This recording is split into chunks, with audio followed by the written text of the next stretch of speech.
Tracking some weather impacts in the coming days. Fog is going to be our primary concern for tomorrow as well as Thursday.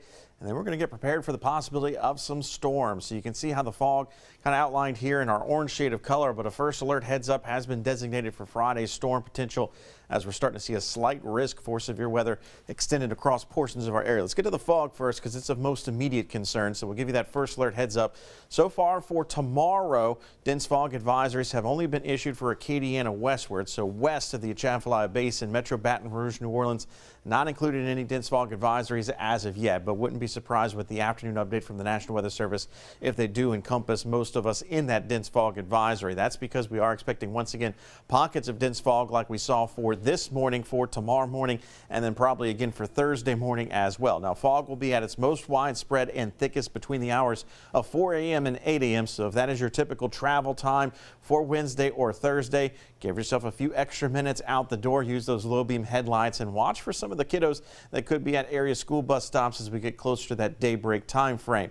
Now let's give you the first alert to the storm threat that could be approaching as we look Friday into Saturday. Now we're 4 days out, so the National Weather Service doesn't issue marginal risks that far out, so it's just slight risks and beyond. We do have a slight risk that encompasses portions of Metro Baton Rouge, areas to the west and areas to the north. And this would be probably primarily for Friday afternoon, evening into very early Saturday morning. Still need to work out the kind of threat scale, but right now we think damaging wind is the primary concern because we could be dealing with a line of thunderstorms out ahead of a cold front.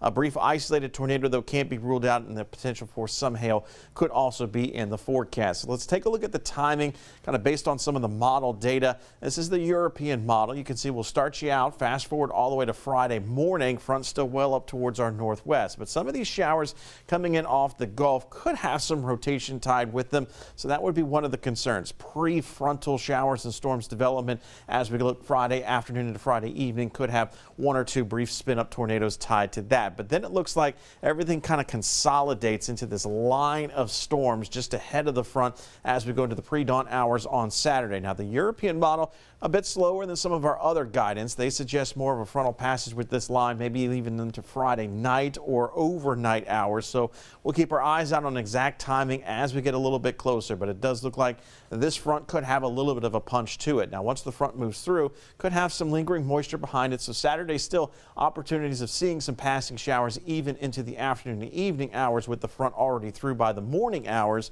As we go into Sunday, though, we expect the drier air to prevail as well as the cooler temperatures. A significant cool down is expected behind this next front. So the model I just showed you, here's the footprint of rainfall. You get the sense, a localized bullseye here of over 1 to 2 inches of rain, but the vast majority of us kind of settling around an inch of rainfall. The GFS a little bit drier, but still closer to a half of an inch to maybe 3/4 of an inch of rainfall on average. So let's call for around an inch of rainfall as it stands right now for expectations. Starting Thursday, we could see a few isolated showers then all the way through Saturday. So fog is our first threat, as well as these warmer temperatures. That's going to be for tomorrow morning and Thursday morning for that area of dense fog. Then we're going to be watching for the storm threat on Friday, mainly afternoon, evening, and then into the night.